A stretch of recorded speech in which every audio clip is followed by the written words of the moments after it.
So thank you everyone for coming, taking the time out of the weekend to come and listen to me talk about plant-based universities. They put me last. Don't know if that means they think I'll be the best or the worst. You get to decide that one. As I said, be talking about the plant-based universities campaign. My name is Nathan, and basically this campaign is about how young people all across the UK are, taking a stand and holding universities accountable to the research that they're providing. But with that being said, this talk isn't going to be about kind of theory or science or data. That's not my bag at all. It's going to be about action, really. That's what I'm focused on. We can sit in a room and talk all we want. People need to get out there and do stuff, basically. It's about how the people in this room, including, hopefully the students in this room, of which I think I see some, can be part of the key solution to the climate crisis. And before I get into everything else, I want to talk about something that's actually quite sobering and puts into perspective the situation we're in with the climate and ecological emergency. This week, 16 of my friends were remanded to prison without a trial for actions they took with Just Stop Oil. One person, a judge, decided to put them in prison without any kind of, formal plea hearing, trial, anything, where they are going to be for potentially months. Or as COP27 is happening, and our so-called leaders are claiming to be leading the way on the climate crisis. One of those people, his name is Jesse. He's worked on this campaign in Bristol. He's an amazing human. In this talk, I will be asking everyone, to step up and take action, but I'm not asking you to dangle off a gantry on the M25. Don't worry about that. I'm going to be asking you, I'm going to be saying, we all have a part to play in building a better future, in building the world that we want to see, and not sitting by and watching others try to do that work. So a bit about me. As I already said, I'm not a scientist. I did philosophy and theology undergraduate and then did a master's in religion. So what they did give me was a bit of critical thinking and the ability to look at the world and think, is it really meant to be that way? Could we build something better?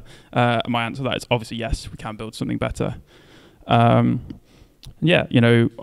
feel like I'm humble enough to go and listen to, for example, Joseph Poore and Thomas Nemeczek of the University of Oxford, and Helen Harwat and Matthew Hayek of the University of Harvard, when they're telling us, the UK would be carbon negative with a plant-based food system and rewilding.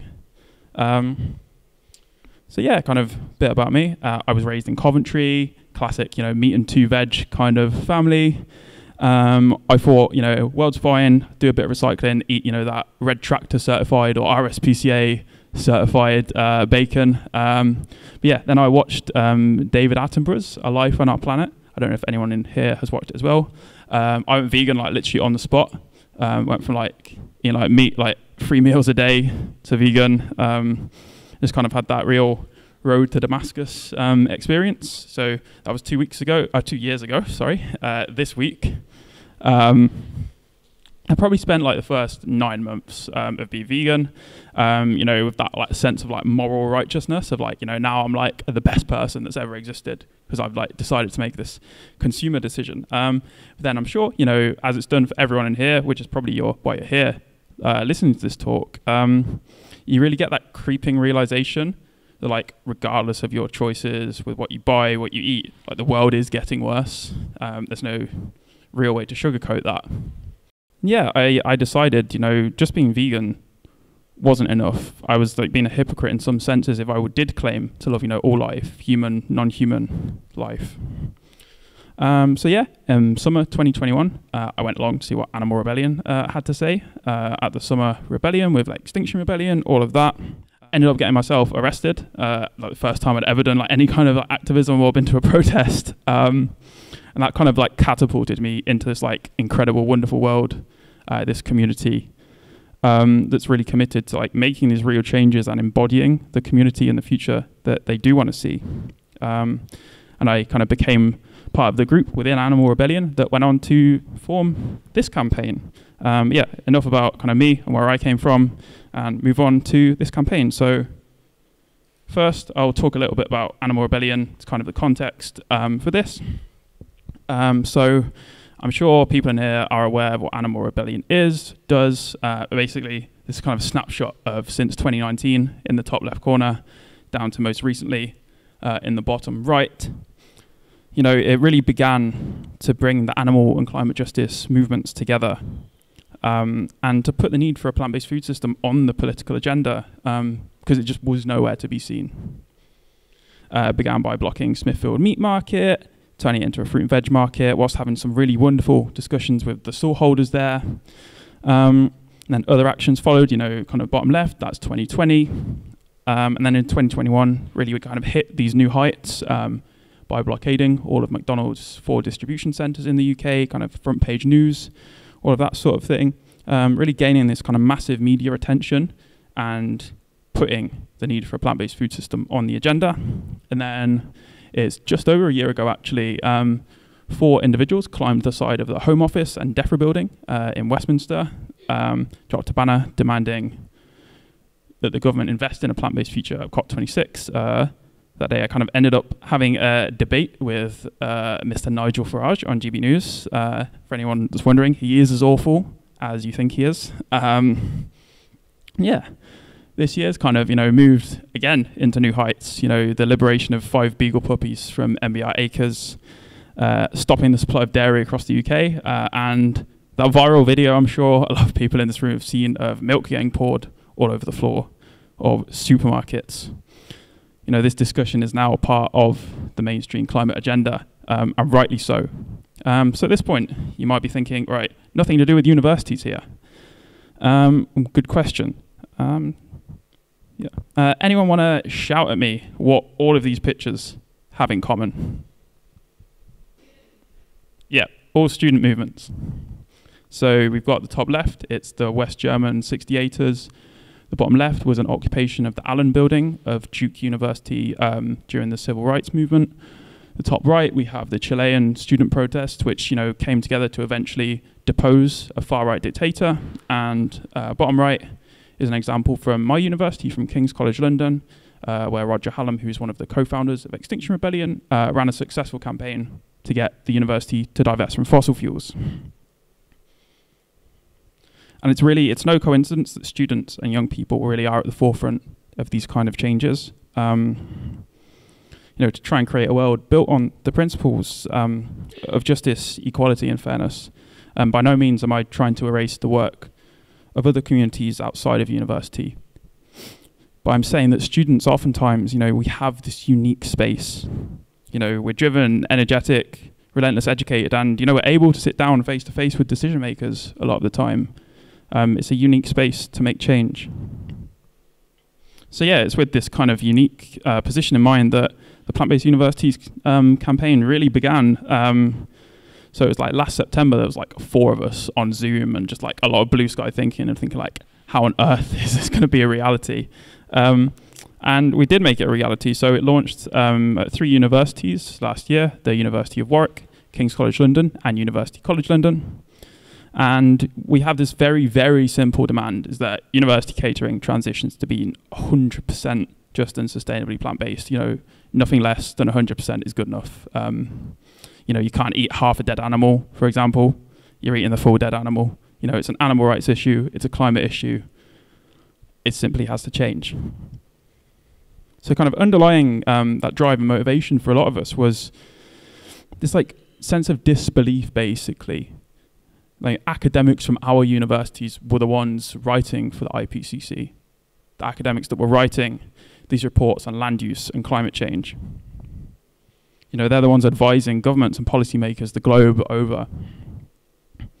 But they were still serving meat and dairy and eggs and fish in the cafes on campuses.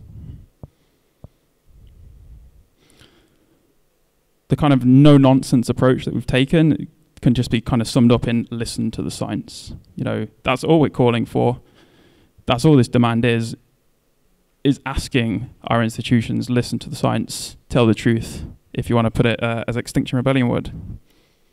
And yeah, I'm not trying to claim I'm a scientist again, just that I have enough common sense to listen to those who are experts. So teams at the 3 initial universities kind of began off small, sometimes one person leafleting on their own. I've been that one person. It's not very fun, but quickly you find there's a lot of people who share your frustrations and your worries about the climate emergency or about animal rights. And not only that, they've shared this kind of positive vision as well, which is so much more important, this vision of a better world that we do want to create together. So yeah, the 2021 to 2022 academic year was a really tough and uphill battle. We learned so much. We made brilliant connections, with the likes of XI Youth with Plant-Based Treaty. And we saw, our first official motion put to the Students' Union at Warwick, February of this year.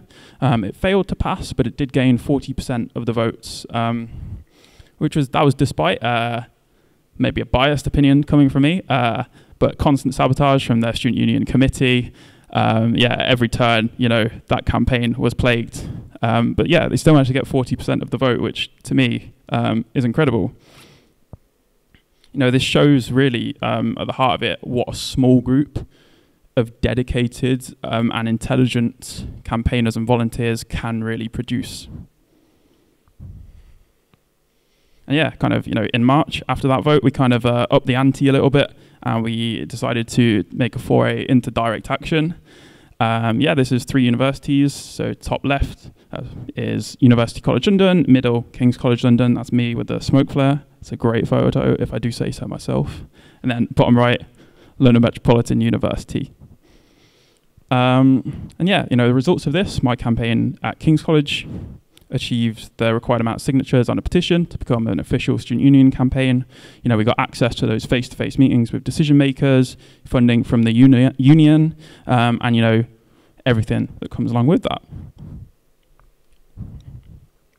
And other wins for the campaign this year include UCL's team, who were led by Vanya, who was one of those 4 people on Zoom back last September.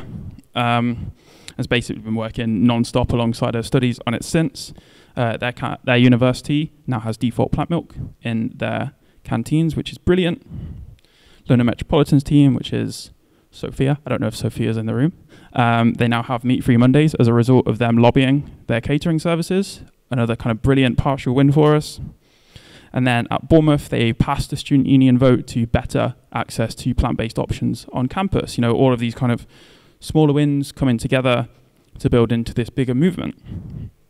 And then, the last academic year was capped off here. This is at the University of Exeter, another piece of direct action, actually on open day. So it's all the prospective students coming and seeing, what this university has to offer them in the way of fighting for justice for humans, for non-humans, and for the climate. This brings us into the past summer, and we were at Vegan Camp Out. We had a talk there, and then we also had this summer training camp, which was attended by about 50 people, which looking back on now is absolutely incredible. We had students from Scotland taking a leap of faith and trust a bunch of people they'd met the week before to deliver this 3-day weekend for them, and it was honestly one of the best experiences of my life, being there with just people who feel the same way that you do, and really embodying the community and embodying that better world that we do really want to see.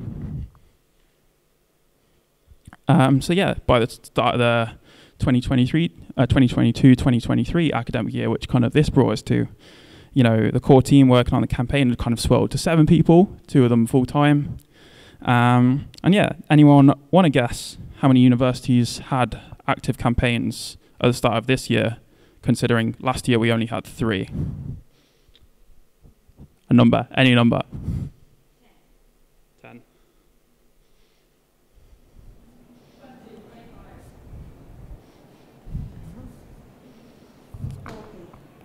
48. 48 active campaigns. That's them all on the map. More than that, this campaign's really moved from strength to strength. We're now collaborating with Made in Hackney, a brilliant community cookery school.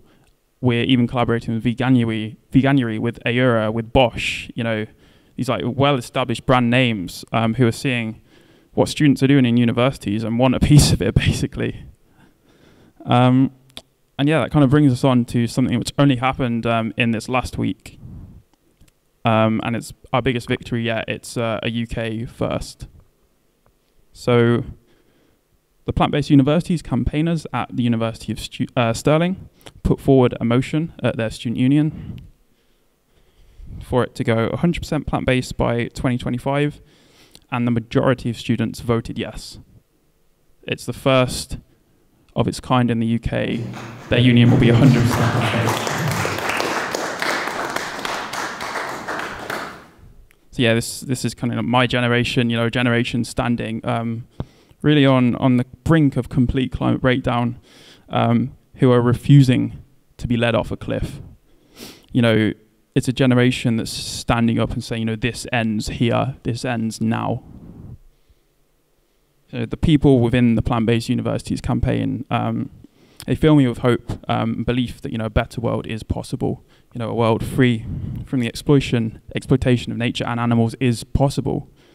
The world built on liberation and justice is possible.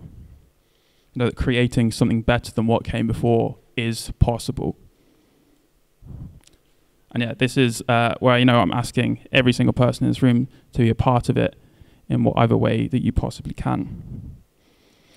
So if you're a student, we can offer you the training and support to start a campaign or join a current one. Some wonderful people in this room, or they'll be on our stall just outside.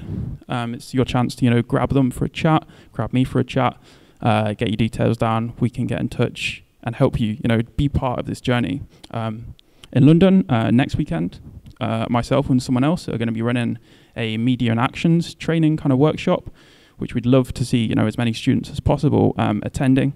So yeah, grab me if you'd be interested in that. If you're a lecturer, member of staff, anything at a university, that is valuable as well. Universities aren't just the students that study there. There's so much more. Or even you just know someone at university. Maybe you've got a child, cousin, anything. Let them know about this campaign. Let them know how and why they should get involved in building a better world. And failing all that, follow us on social media. It's at Plant-Based Unis. Everyone should have a leaflet with it on. Like all our posts and find out how you can get involved in some of the other wonderful things that Animal Rebellion are doing. And together, we can be the people that change the world.